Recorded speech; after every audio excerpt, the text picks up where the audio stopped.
UK Competition and Markets Authority put out another Google search update today, and the AI part is right there in the official description. Search rankings are in scope, so are specialist search services, publisher treatment, and AI overviews. That is a specific way for a competition regulator to say search is no longer just 10 blue links plus ads.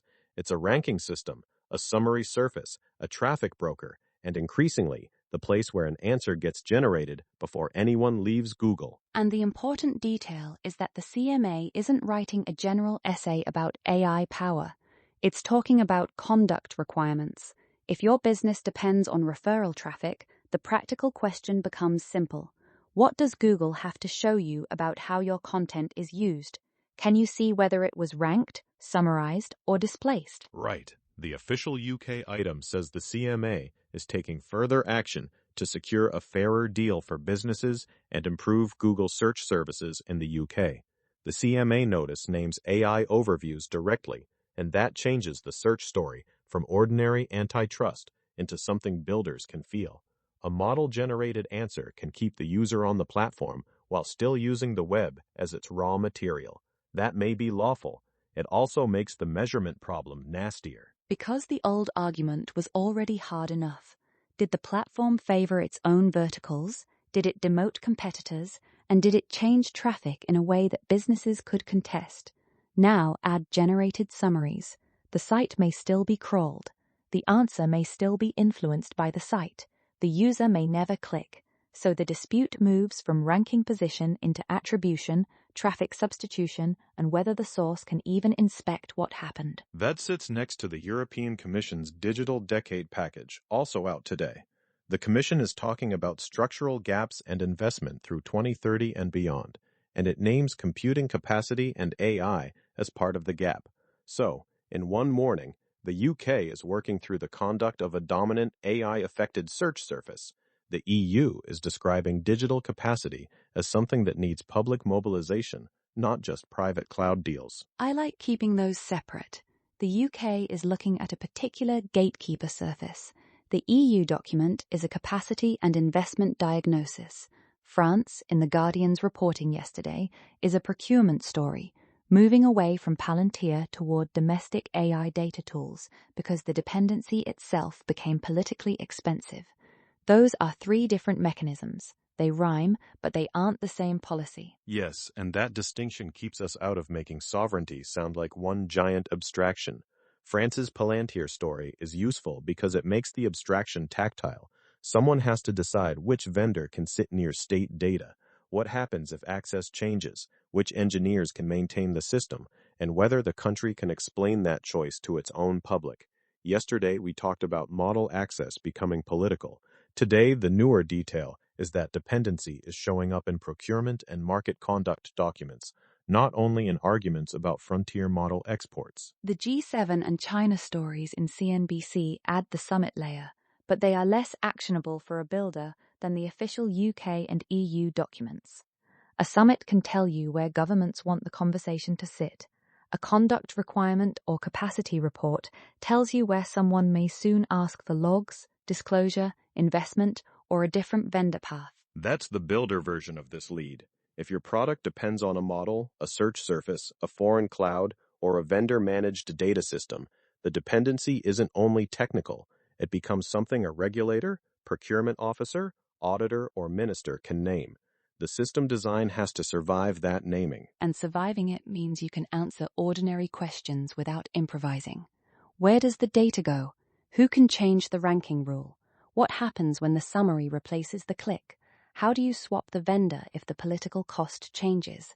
Those are architecture questions now, even when they arrive as policy documents. There is one more constraint I'd add. These governments aren't all asking for the same thing. The UK isn't France. France isn't the European Commission, and China's AI safety positioning at the end of the G7 summit isn't the same as Europe's capacity diagnosis. If you build for this world, the naive version is one compliance posture. The durable version is a system that can explain itself differently to different authorities without lying about how it works. The engineering work starts there. You can't just bolt on a policy PDF. The product needs evidence you can hand to someone else. It needs routing records and source treatment notes. It needs vendor contracts, model versions, and data retention choices. It also needs proof that the fallback path existed before the regulator emailed you. Small correction to the word boring, because I know what you mean, but I think the evidence is the artifact. The logs and contracts move into the system itself once dependency becomes policy. They are the part of the system that lets anyone else trust the behavior. There. The evidence is the artifact. That is sharper. And it also explains why these items belong at the top today, even though none of them, alone, is a movie trailer moment. They move AI from capability talk into inspectable control, search conduct and compute capacity. They also make procurement exposure and summit positioning part of the same week's work. GLM-5.2 showed up across serving and developer-tool providers yesterday and this morning. Fireworks AI, Parasail, DeepInfra, vLLM, Ollama, and Zixuan Li all appear in the source set around the same launch window.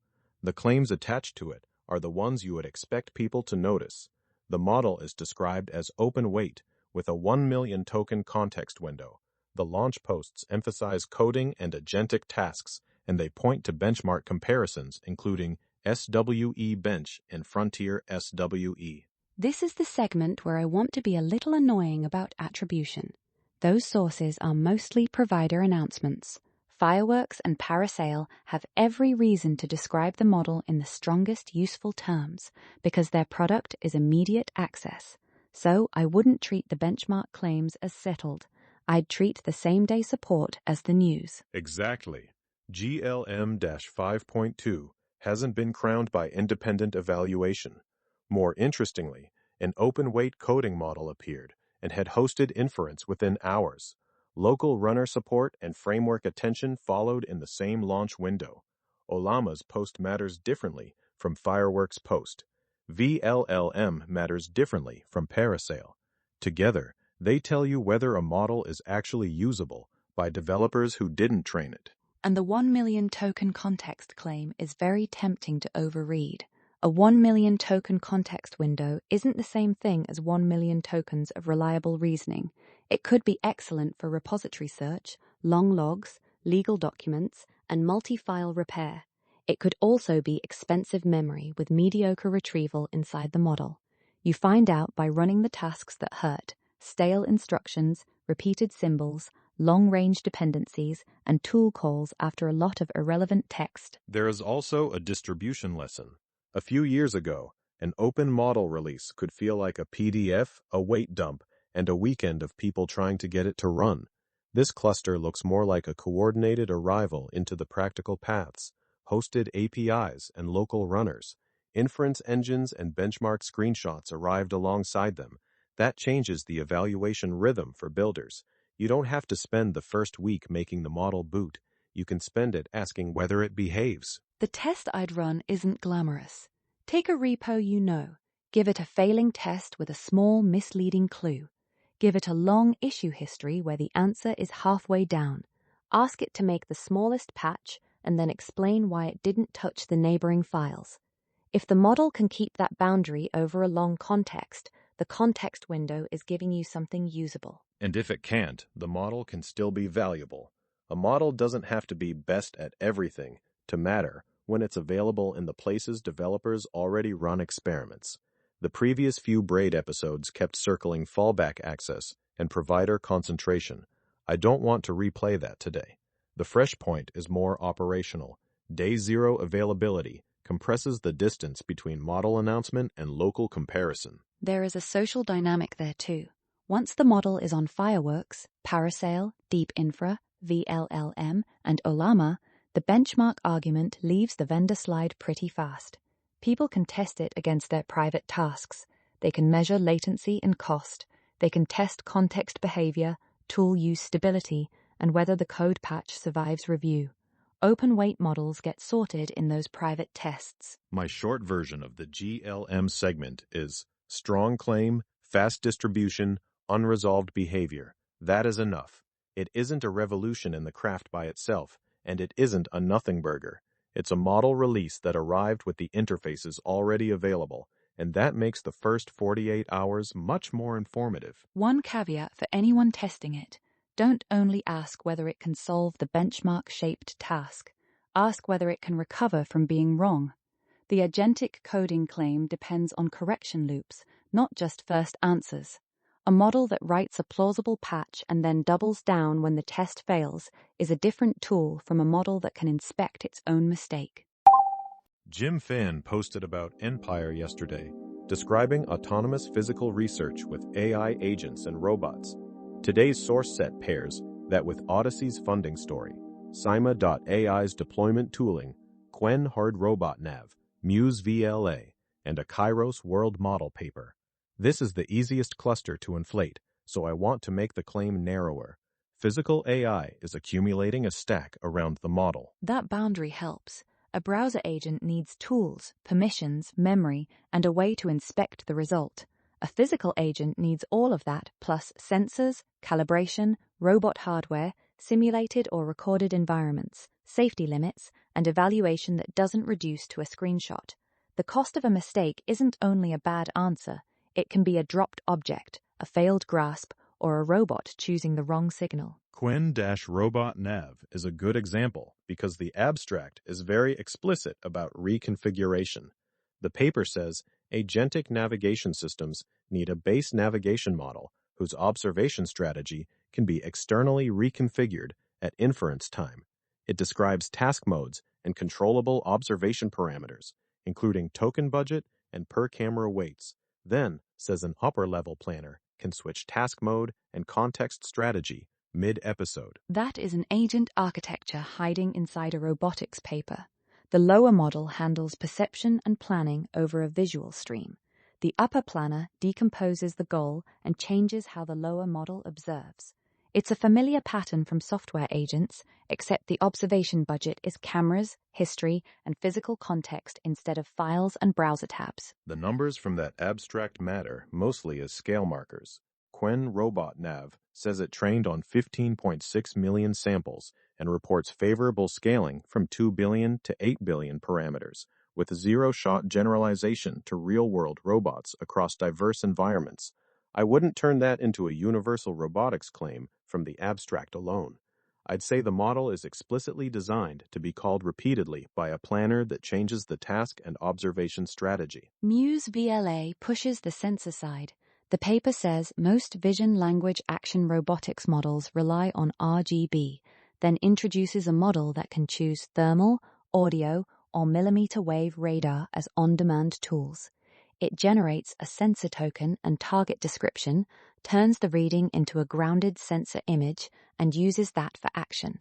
That is a very concrete answer to a very physical problem. The camera can't see temperature, sound, or a hidden object in a box. And the evaluation is nicely physical. The paper describes thermal-guided pick-and-place, audio-driven object search, and radar-assisted hidden object retrieval. The fetched text says Muse VLA averaged 80.6% success in the abstract, and later reports 76.4% across its real-world tasks before a synthetic data pre-training comparison. The exact table distinctions matter, but the larger point is simple. The model is being judged on whether a robot completes tasks that require the right sensor at the right time. That is why I don't want this framed as robots got smarter today. The craft change is more specific. The robot stack is starting to look like tool use. Choose a sensor, pass arguments, convert the observation into a representation the backbone can use, act, then evaluate the full chain. It's the same agent grammar, but the verbs have mass and friction. SiMa.ai's palette neat item fits on the deployment side. SiliconANGLE's report says the pitch is cutting physical AI deployment from months to days with agentic developer tooling. That's a company claim, so I'd keep the altitude low. Still, it belongs in the cluster because deployment tooling is often where a research capability either becomes repeatable or stays in the lab notebook. Odyssey's funding and AWS partnership belongs for the same reason. World models need training infrastructure, data pipelines, and a path to customers who can use simulated worlds or generative environments. The tech meme item gives the headline numbers from reporting. $310 million raised, a $1.45 billion valuation, and AWS Trainium in the picture.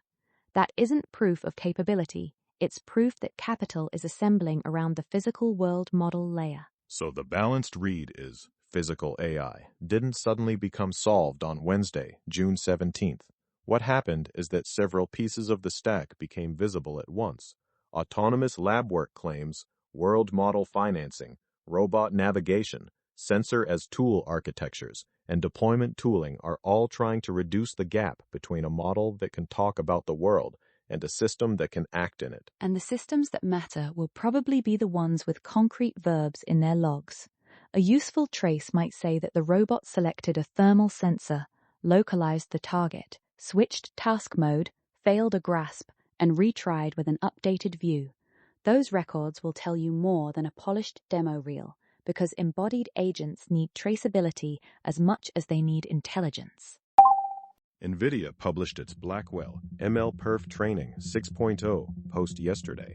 Today's source set groups it with TSMC capacity pressure, Samsung picking up demand, large data center financing, Kazakhstan courting NVIDIA-related investment, and Databricks talking about agent usage, raising costs and lowering margins. This is the short infrastructure check-in, because we did a lot of compute capacity work recently, and I don't want to rerun it. The NVIDIA item is a vendor benchmark post, so the first move is attribution. NVIDIA says Blackwell performed strongly on MLPerf training. That matters because MLPerf is one of the few benchmark suites the industry actually watches for training systems, but a vendor post is still a vendor post. It tells you what NVIDIA wants customers and investors to notice. The adjacent items make the compute story less like one benchmark and more like 5 pressure readings. TSMC constraints reportedly push some demand towards Samsung. Data center financing numbers keep getting larger. Kazakhstan's investment story puts compute into national development strategy. Databricks says agent usage affects costs and margins. Those are different surfaces, but they all point to the same practical fact. Model capability is being priced through power, supply, chips, and gross margin. The Databricks bit's the one I'd keep close to developers. Agent usage changes the unit economics because a single user request can turn into many model calls, tool calls, retries, embeddings, and database queries. The product may look like one assistant response. The bill looks like a small workflow engine. If a company doesn't model that early, the margin surprise arrives after adoption, not before. And that loops back to the GLM segment without forcing it into the policy story. Fast model availability helps. Cheaper or more open access helps too, but the system cost isn't only the model price. Serving path and context length matter. Cache behavior, retries, tool latency, and extra agent passes matter too. A 1 million token window is a feature and a billable appetite. That's the reason benchmark wins, foundry capacity, and margin comments belong in the same short check-in. They aren't the same story, but they are the same constraint showing up in different ledgers. Engineering teams see it as latency and quotas. Finance teams see it as margin. Governments see it as data centers and investment deals. Chip vendors see it as demand for the next platform. Over the next few months, some systems may get cheaper because the models improve, and some may get more expensive because agents use capability too eagerly. That is a product design question as much as an infrastructure question. When should the agent stop, ask, summarize, cache, or hand control back to the person? If the answer is always, let the agent keep trying, the cost curve will teach the product team a lesson. Sometimes the best agent feature is a limit with a good explanation. The ARIF Vant batch today is large, and I am only going to pull out a small reliability shelf. There is a deception detection paper called RIFT, Agent Cyber Range for Multi-Host Cyber Evaluation, a paper on denial of service attacks against agent safety filters, PAST for tool loop latency, a study of intent execution gaps, and pre-act for compiling repeated computer use tasks into state machine programs. The shared concern is production behavior, not abstract cleverness. Rift is the one you fetched in detail, right? because the source set called it a major breakthrough, and that phrase needs adult supervision. Yes, the Rift paper asks a narrow question, whether a model that lies while knowing the truth leaves an internal signature that distinguishes it from a model that is merely wrong. The abstract says deceptive forward passes had 2.1 to 2.3 times higher residual rank than naive liar passes that produced the same wrong answers in the controlled setup. The authors are trying to isolate knowledge conflict from incorrectness. That is a good distinction. A wrong answer isn't the same as deception.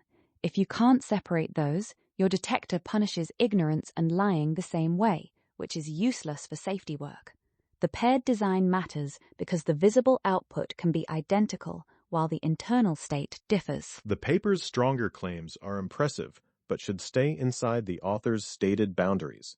They report per example identification of which response is the lie with 100% accuracy in every tested configuration for part of the setup, cross-family transfer with mean AUC 0.933 using relative representations, and cross-language transfer at AUC 1.0 in several languages. They also say the direction is readable, but not writable. Adding the deception direction didn't make an honest model produce coherent lies. That last part is the best caveat in the paper. A readable feature isn't automatically a control knob. Builders keep making that mistake with interpretability work. If you can classify a state, that doesn't mean you can safely edit the model into the opposite state. The authors saying that directly makes the result more useful, not less. They also state limitations: small models, instructed rather than emergent lies, possible template effects in some transfer tests, and cases where residual rank can mix deception with uncertainty. So I wouldn't say we now have a general lie detector for frontier systems. I'd say Rift gives researchers a better handle on one precise distinction: hiding known truth versus being wrong. The other papers fit the same practical shelf. Agent Cyber Range says evaluation needs multi-host environments, not toy prompts. The Denial of Service paper says safety filters can become a resource target. Past says tool latency isn't a side detail, it can dominate serving. The Intent Execution paper says pass or fail hides how agents fail. Pre-Act says repeated tasks may be compiled into programs instead of re-inferred every time. That is enough for the research coda. I wouldn't make today an archive special because the official policy story and GLM availability story are more immediate. I'd keep this shelf because it names the less photogenic parts of agent systems. One paper asks whether the model is hiding something. Another tests security behavior across more than one host.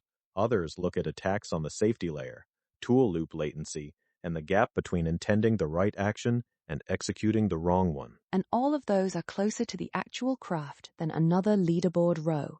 The moment you give an agent tools, the artifact isn't the answer. It's the answer plus the path, the retries, the permissions, the latency, and the weird places where the system looked confident while doing the wrong thing. So that is the day's root. Governments are naming AI dependency in official documents. An open-weight coding model got immediate distribution. Physical AI is gathering the rest of its stack. Compute pressure showed up in several ledgers, and agent research kept digging into the parts that break under use. The next evidence I want from all of it is concrete. Conduct drafts, independent GLM tests, robot traces, margin disclosures, and replication work on the deception result. That is why these stories stop being claims and start becoming systems we can inspect. Lenar Kess.